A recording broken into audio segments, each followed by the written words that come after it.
कबीर जी के लिए ऐसे ऐसे षड्यंत्र होते थे जिनका वर्णन करने बैठे तो सत्संग का समय उसी में चला जाएगा, फिर भी वो षड्यंत्रों का वर्णन नहीं हो सकता।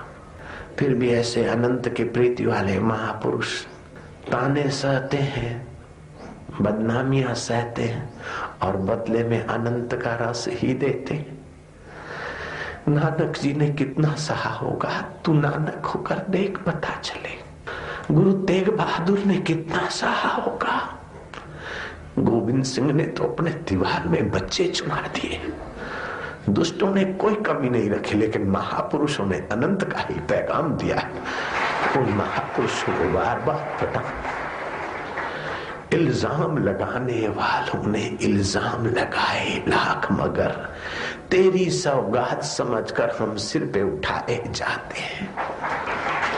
अनंत की प्रीति वाले कबीर पर इल्जाम लगे और वैसा आकर बैठ गई भर सभा में। ए बाबा जी, रात भर तो मेरे बिस्तर पे थे और अभी कथा कर रहे हो, और तुम तो मेरे को वायदा दे चुके हो कि मैं तेरा हाथ पकड़ा हूं, नहीं छोड़ूंगा, और अभी भूल गए, लेट हो गए। चलो, आज तक सुना था कि कबीर कामी है, वैशागामी है। आज तक सुना था कि कबीर जी चुप कर शराब पीते हैं। आज तक सुना था कि कबीर जी मांसाहारी है, लेकिन वो वैशा आई, सचमुच में हमने देखा। और शराब के अड्डे वाला आया, बोले बाबा जी रात को बोतल ले गए थे, पैसे नहीं दिए, लाओ। मांस बेचने वाले ने कहा तुम शराब के नशे में उधारे ले गए और अभी तक पैसे नहीं आए, कितने दिन हो गए। लोग अफवाह सुनते थे, सबके सब आकर खड़े हुए, लोग भाग गए। केवल 2 ही सत शिष्य बचे रहे। जैसे गुरुओं के 5 प्यारे निकल आए, ऐसे कबीर के 2 प्यारे निकल आए। अनंत की प्रीति वाले महापुरुष को जानने वाले सब नहीं होते, सदा नहीं होते, हिल जाते, भाग जाते, लेकिन वे 2 बहादुर बचे रहे, जैसे 5 प्यारे बचे रहे। मैं उन प्यारों को प्रणाम करता हूं जो गुरुओं के लिए कुर्बान होने को तैयार। भले उन प्यारों का शरीर नहीं, फिर भी मेरा उनको प्रणाम है। अनंत की प्रीति वाले महापुरुष को पहचानना कोई मजाक की बात है? वाह भाई हो और गुरु जी को सब लोग मानते हो, तब तो सारे चेले जी हो जाएंगे। लेकिन षड्यंत्रकारी जब गुरु के निंदकों का माहौल बढ़ जाता है, औरंगजेब जैसे और मुगलों जैसे जब विरोध करते हैं और अनंत की प्रीति वाले डट जाते, तब जो टिकते ऐसे प्यारों को, सिखों को जो सिख मानते, उनको मैं शाबाश दूंगा। फिर चाहे वो सिख सरदार के रूप में हो, पंजाबी के रूप में हो या साधक के रूप में हो, गुरु की जो सीख मानता वो सिख है मेरी नजर में। ऐसे 2 सिख, सलूका और मलूका। कबीर जी ने कहा कि भैया सब लोग भाग गए, अब वैशा के साथ मैं जा रहा हूं, तुम क्यों मत्था टेक रहे हो बेटे, तुम भी जाओ। हम तो ऐसे ही हैं, हम शराबी हैं। लोग आज तक बोल रहे थे, अभी तो प्रमाण हो गया। लोग आज तक बोल रहे थे, अभी तो वैशा, शराबी, मांस वाला प्रत्यक्ष हो गया। हम तो ऐसे ही हैं बिगड़े हुए, तुम जाओ बेटे, क्यों हमारे लिए आंसू बहाते हो। तब उन 2 बहादुर सिखों ने कहा, कबीर जी के सिखों ने, गुरु जी आप शराब पीते कि नहीं पीते, वो हमारा अधिकार नहीं। वैशा सत्य बोलती है, झूठ बोलती है, हमें सोचने का उस अधिकार नहीं। आप मांस खाते कि नहीं खाते, हम वो नहीं देखेंगे। मांस न खाने वाले हजारों लोग हैं, शराब न पीने वाले हजारों लोग हैं, वैश्याओं से बचने वाले हजारों लोग हैं। लेकिन गुरु जी हमें उनसे ज्ञान नहीं मिलता, उनसे शांति नहीं मिलती, उनसे अनंत की प्रीति नहीं मिलती है। बाबा जी आपके चरणों में हमें अनंत की प्रीति मिलती, हमें अनंत का प्यार मिलता है, हमें अनंत की यात्रा मिलती। हमें अपने कदमों से दूर न कीजिए, लोग चाहे कुछ भी कह दे। महाराज मुझे वेद पुराण कुरान से क्या, मुझे निंदक और प्रशंसकों की बातों से क्या, मुझे प्रेम का पाठ पढ़ा दे कोई।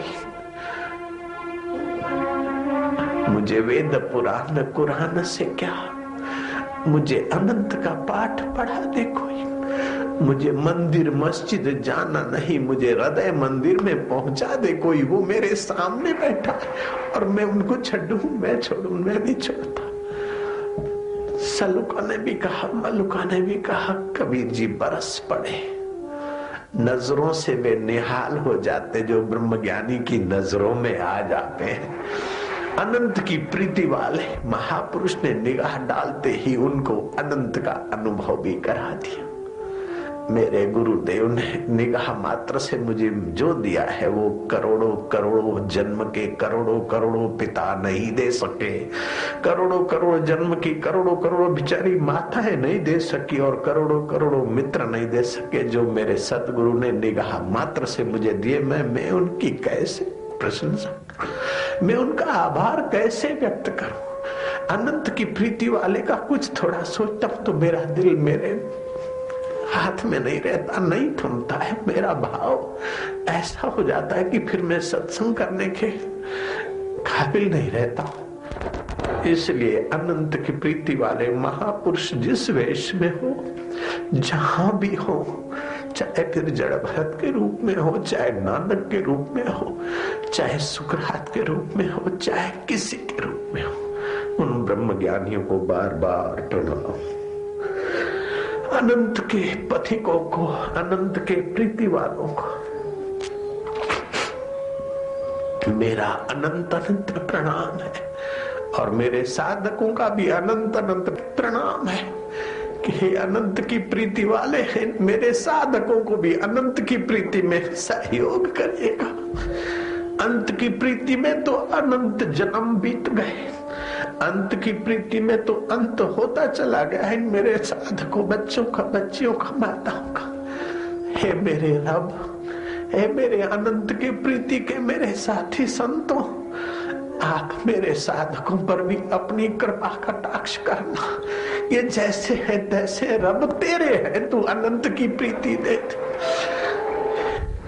ये मेरे भारतवासी अथवा मेरे पूरे विश्ववासी जैसे हम तेरे तुम्हारे, तुम हमें अनंत की प्रीति का दान करियो, अनंत की प्रीति का पैगाम दीजियो। जरा सा खाकर खुश हो गए फिर वैसे के वैसे, जरा कर देखकर खुश हो गए फिर वैसे के वैसे, जरा रुपए पैसे या डॉलर मिलियन बिलियन बनाकर खुश हो गए फिर बेचारे ऐसे के ऐसे।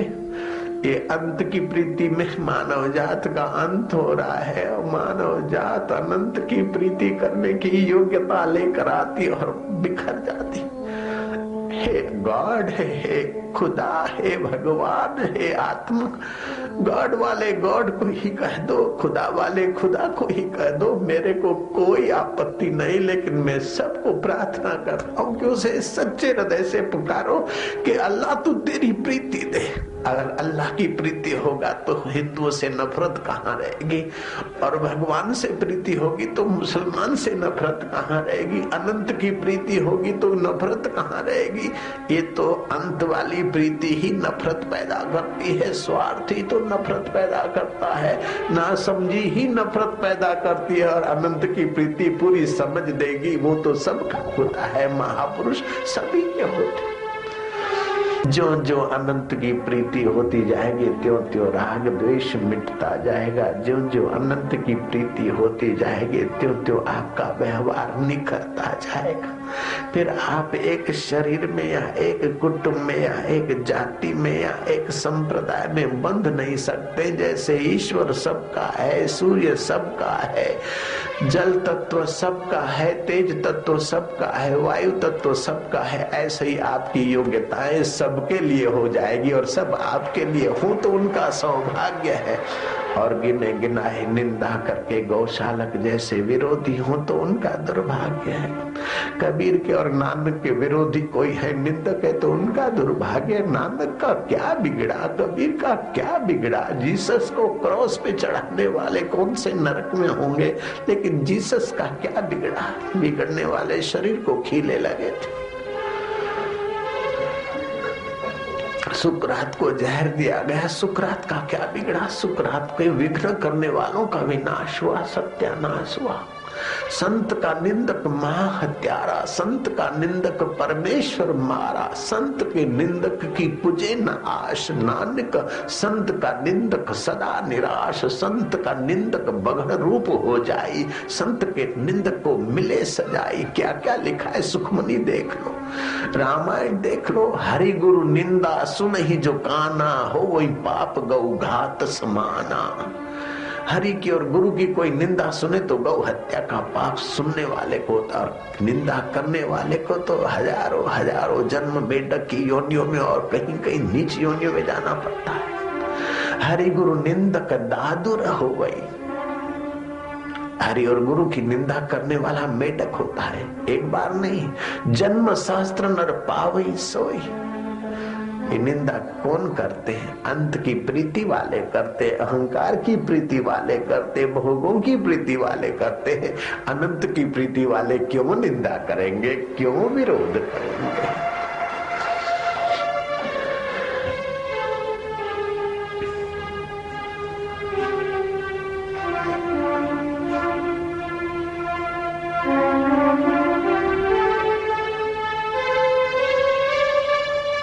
कि बल्ख बुखारा का शेख राजा वादित अली 999 ऊंटों पर अपना रसोड़े का बबरची का सामान और अपना जंगल का सैर करने की, कैंप डालने की व्यवस्था वाला सारा सामान शिकार कर और पकाया और खाया, मजा लेने के कहीं भी जाता होगा। 999 ऊंट रसोड़े के बबरची खाने के लेकर जा रहा था। स्वयं घोड़े पर था। पीछे मुड़ के देखा ऊंट क्यों नहीं आते। उसके वजीर ने कहा कि जहां पर ना रास्ता सकड़ा है और एक ऊंट मर गया है, मरा हुआ ऊंट रास्ता रुक के पड़ा है, इसीलिए सारे ऊंट रुके हुए हैं। घोड़ा वापस लौट आया, ऊंट लेटा हुआ था। बोले क्या मरा हुआ है? उसकी गर्दन भी है, पैर भी है, पीठ भी है, पूंछ भी है, क्या मरा है? बोले मर गया, अब उठेगा नहीं। क्यों नहीं उठेगा? उठाओ इसको, चारा बारा खिलाओ, खींचो, उठो उठो बोलो। बोले मालिक नहीं उठेगा, मर गया। केवल ये ऊंट ही नहीं मरते हैं, सभी पशु प्राणी मरते हैं और मनुष्य भी मरते हैं। क्या मतलब? हम भी मर जाएंगे। बोले हम लोग सब मर जाएंगे और आप बुरा न माने, इस शरीर जिससे चलता है उसका संबंध टूट गया तो दफना दिए जाते हैं अथवा जला दिए जाते हैं हिंदुओं को। हैं? अब समीक्षा कर रहे हैं। बल्ख बुखारा का शेख राजा वाजिद अली धरती पकड़कर बैठ गया कि एक दिन ऐसे ही हो जाएगा। तोबा या अल्लाह मालिक, लेकिन जो चलाता है वो ज्यों का त्यों रहता है। उस अल्लाह को कोई जानने वाला फकीर मिल जाए, बेड़ा पार हो जाता है। हाँ, फकीर कहाँ मिलते? जिन्होंने संशय की, अज्ञान की फाकी की, उनको फकीर बोलते। एकांत में कहीं भी फकीर मिल जाए तो रहस्य का अनुभव करा दे तो जन्म मरण से इंसान पार हो जाता है। 999 ऊंट और घोड़ा वहीं रखा। वादित अली चल पड़ा तो पीछे मुड़कर नहीं देखा। ढूंढा कोई संत महापुरुष फकीर को और यात्रा शुरू कर दी। जिन खोजा तिन पाया, गहरे पानी पैठ। वो हाजरा हजूर है। खोजने में दूसरी चीजें खोजो मिले छूट जाती है, लेकिन परमात्मा को बाहर नहीं, अंतरात्मा में खोजने वाला, दिखाने वाला कोई सदगुरु मिल जाए, समीक्षा करने की तरकीब सिखा दे। ऐसे ही बिल्ख का सम्राट, बोलो, बिल्ख का सम्राट बैठा था। इब्राहिम, एक फकीर आया, टांग पे टांग चढ़ा कर सम्राट के सामने, राजा ठाट को भी शर्मा दे ऐसे अदा से बैठा। इब्राहिम ने मंत्री को भेजा कि महाराज को कहो ये तुम्हारा आश्रम मंदिर या मस्जिद नहीं है, ये राज दरबार है, जरा ठीक से बैठे। संत ने पूछा कि राज दरबार है कि सराया है? इस पे तो पहले कई आके गए और अब भी जो बैठे हैं इब्राहिम, वो भी तो चले जाएंगे। इब्राहिम पहले कौन था? बोले मेरे अब्बा जान थे, उसके पहले कोई दूसरा था, कोई दूसरा था, आपके बाद के जरूर दूसरे आएंगे। तो ये तो सराया है, इस सराया को मेरा मानने की गड़बड़ क्यों करते हो? जो तुम्हारा है उस अल्लाह को जानो ना। बोले महाराज जब सराया है तो तुम ही संभालो। इब्राहिम आ गए। भारत में संत महात्मा मिलते हैं सहज में। हरिद्वार पहुंचे, हरिद्वार के जंगल से लकड़ियां करके आते हैं, आसपास में आवश्यकता जहाँ पड़ती बेच देते, खजूर और रोटी से गुजारा करते, हक का खाते। लेकिन फिर भी हक का दीदार नहीं हुआ, तड़फ बढ़ गई। थोड़ा आगे बढ़े, ऋषिकेश से थोड़ा सा आगे ब्रह्मपुरी, जहाँ अपना आश्रम है ऋषिकेश में ब्रह्म, उस इलाके में गुफा में कोई संत रहते होंगे। बाबा बिल्क का राज्य छोड़ दिया, मैं इब्राहिम हूँ, अल्लाह को खोजता हूँ, इश्क इलाही, इश्क नूरानी, इश्क मिजाजी, लेकिन उसमें अहम आगे आता है। मेरा अहम ले लो तो मुझे अल्लाह का दीदार हो जाए। संत ने देखा कि ये राज पाठ को ठुकरा के इब्राहिम हिंदुस्तान में आया है, पात्र तो है। बोले अहम? बोले हाँ, पहले था ये राज मेरा है, अभी होता है कि लकड़ियां करके मैं हक का खाता हूँ, तो मैं तो मौजूद है। मैं के मिटे बिना अल्लाह का, भगवान का दीदार नहीं होता है। ये मैं बड़ी अड़चन है, इस मैं को मिटा दे तब अल्लाह मिलता है। बाबा सुना है, मिटा दे अपनी हस्ती को अगर तू मर्तबा चाहे, मिटा दे अपनी हस्ती को अगर तू मर्तबा चाहे, कि दाना खाक में मिलकर गुले गुलजार होता है। बाबा मेरी हस्ती को मिटा दो, अहम हटा लो, और इस दाना को जैसे बीज मिट्टी में मिलकर गुले गुलजार हो जाता है, वृक्ष बन जाता है, फूल खिल जाते हैं, फल आ जाते हैं, ऐसे मेरे मैं को मिटा दो। बाबा ने कहा ठीक है, परसों आ जाना सुबह 4 बजे। जाओ। थोड़ा दूर गया कि इब्राहिम सुनो, उस अहम को ले आना जिसको मिटाना है। इब्राहिम सोचा कि हद हो गई, अहम को ले आना। वो कम वक्त तो पीछा नहीं छोड़ता, बाबा बोलते ले आना। अब संत की बात काटना तो ठीक नहीं है। जी महाराज अवश्य ले आऊंगा। कब परसों आए, कब परसों आए, तड़फ थी अल्लाह को, भगवान को पाने की। 4 बजे प्रभात को पहुंच गए। महाराज बाट देख रहे थे, हाथ में डंडा था। अरे इब्राहिम आ गया? तो बोले जी महाराज खिदमत में हाजिर हूँ। प्रणाम आदि जो करना होता है दंडवत किया भारतीय पद्धति। अच्छा तो लाओ वो अहम जो तुम्हें तकलीफ देता है, जिसको तुम मिटाना चाहते हो, लाओ। कहाँ है? मैं मिटा दूं। बाबा वो तो अंदर रहता है, तो लाओ निकालो। बाबा ये कैसे निकले?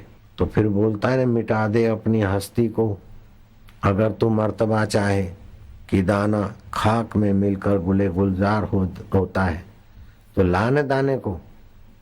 बोले बाबा ये कैसे लाऊं? कैसे लाओ? मिटाना चाहता है और लाया नहीं। बोले है तो सही, तो खोज कहाँ है? बाबा ने अपनी तेवर बदल दी, रुख बदल दिया।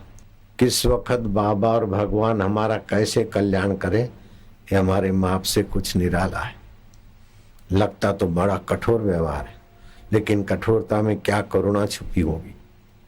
बाबा ने आंखें दिखाई, अब नहीं जाने दूंगा, बैठ। कहाँ है वो दाना जिसको मिट्टी में मिलाना है? खोज। कैसा है? कहाँ है? निकाल, मुझे पेश कर। खोज। देखता क्या है मेरे तरफ?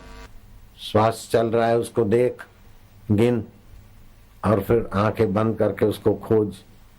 अहम कहाँ रहता है उसको देखने वाला मैं कौन हूं? मैं कौन हूं खोज, अथवा अहम कहाँ है उसको खोज। अब तो बाबा के दर्शन किए, डांट पड़ी, आंख खोलेंगे तो डंडा भी जमा देंगे। भय बिना होई ने प्रीति खगेसा।